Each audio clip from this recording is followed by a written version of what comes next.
The Access media cannot seem to let Dragon Age The Veilguard go. They've put up so many articles defending this game and the people that worked on it instead of just admitting that it was a really bad product. And now they're saying that Dragon Age fans are apologizing to the writers after the Veilguard backlash, even though they're referencing a single post on Reddit.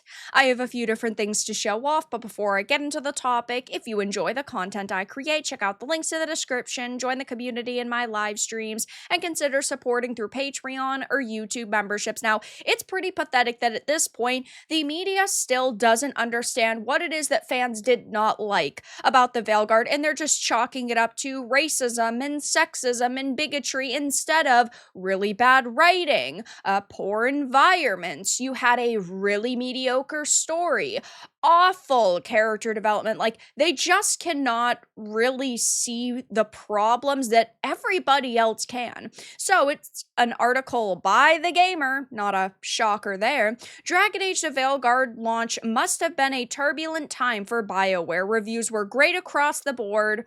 Instantly a lie. Reviews were not great across the board. The Access media rated it positively, but that does not mean across the board. Fans absolutely loathe this game. The user reviews for this were terrible. It says, though, as Dragon Age The Veilguard proved to be much more stable than any recent game from the studio and a whole lot of fun to play. I'm glad that you enjoyed this game, that you played it, you had fun with it, but that does not mean everybody else did.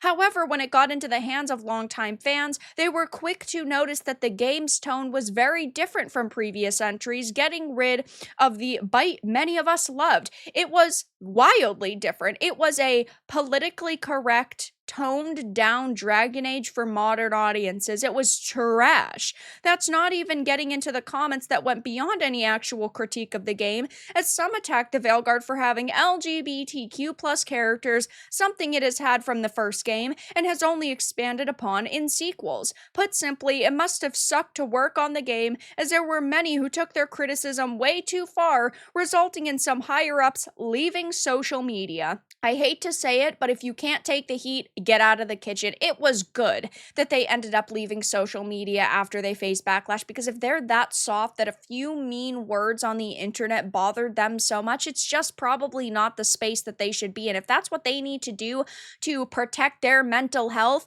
and to be in a healthy state within this industry, go for it. It's better to leave than to try to deal with it and then have meltdowns and freaking out online and attacking people. Yeah, I mean, it's probably smarter for them, but the Veilguard was not criticized just for having LGBT characters. Sure, there are some people who also, brought that into the conversation. Like, I definitely had brought up the fact that, well, a lot of these LGBT characters aren't fucking good characters. It's not just that, oh my god, you had a character who happened to be part of this group. It was that they were so poorly written that they were basically just walking billboards for certain sexualities. Then you get into modern day terminology like transgender, non-binary. That's a problem in a fantasy game. You have top surgery scar toggles in this. It just felt like modern day The Game. It in no way, shape, or form felt like the previous Dragon Age entries, and yes, those did have some, lesbian and bisexual characters, but they at least were well-written characters. Their entire personality wasn't just based around their identity or their sexuality.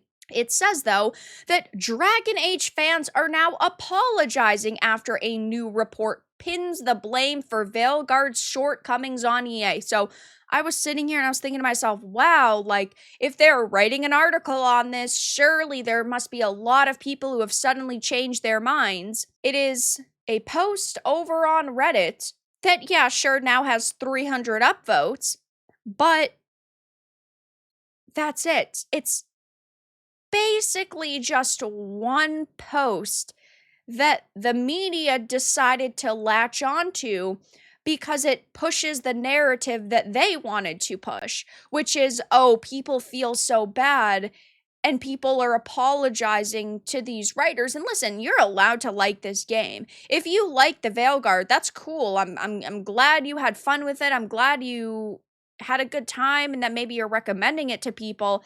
But to write an entire article based on this is crazy. I also couldn't find any other like social media for this individual. Kind of comes across as being pretty suspicious in my opinion, but I have been very critical of the Veilguard and its tone, writing, and lack of continuity ever since it released. I tended to put the blame on the Trinity, John Epler, Corinne Bush, and the lead writer Trick Weeks for the game's tone and writing, and thus its failure. It was their fault.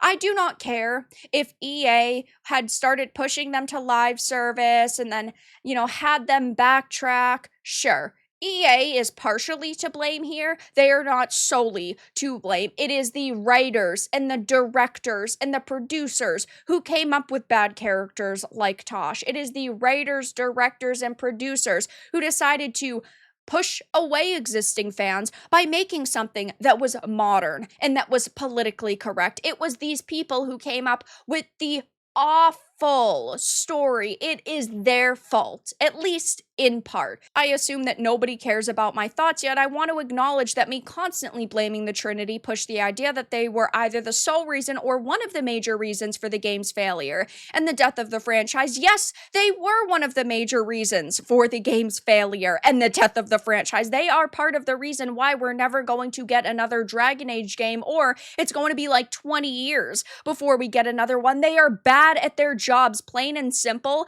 and you forgiving them and putting all of the blame on EA is absolutely mind-boggling and just goes to show that you've really learned nothing. Yes, again, EA is a big problem with a lot of their franchises. The higher-ups do not understand the content that people want, but ultimately these writers, directors, and producers could have still come up with a really amazing experience overall, and yet they didn't.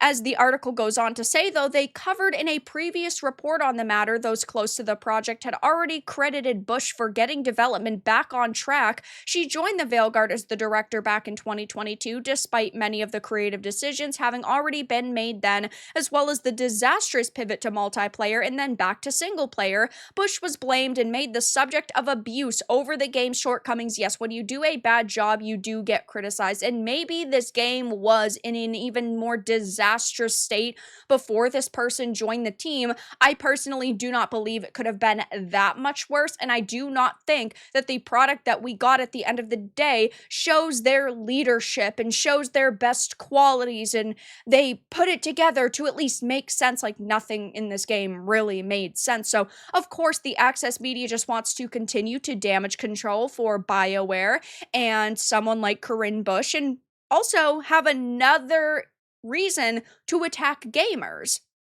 It says, of course, it should not have gotten to the point where so many in the community jumped to conclusions, and there are zero excuses for those who were being bigoted, not that I'm seeing any of them apologize. We can only hope that everyone involved lands on their feet somewhere else and doesn't get as messed around as they were at BioWare. Maybe these people will actually get a job in an industry that they can thrive in, because they're not good at video game making, they're not good at video game writing, they're not good at producing, they're not actually good at working within this industry, at least from the performance that we saw with Dragon Age the Veilguard. And of course they go on to say that, oh, there's zero excuses for those who are being bigoted, but we do know that criticism equals hatred and harassment to a lot of people within the industry. If you say, oh, the writing fucking sucked in this game, well, that's seen as a straight up attack on the lead writers and the people who worked on this game in any way, shape, or form. So of course, I'm not buying this BS. I'm sure a lot of you are not either, but now the media is going back to damage controlling for the Veilguard, saying that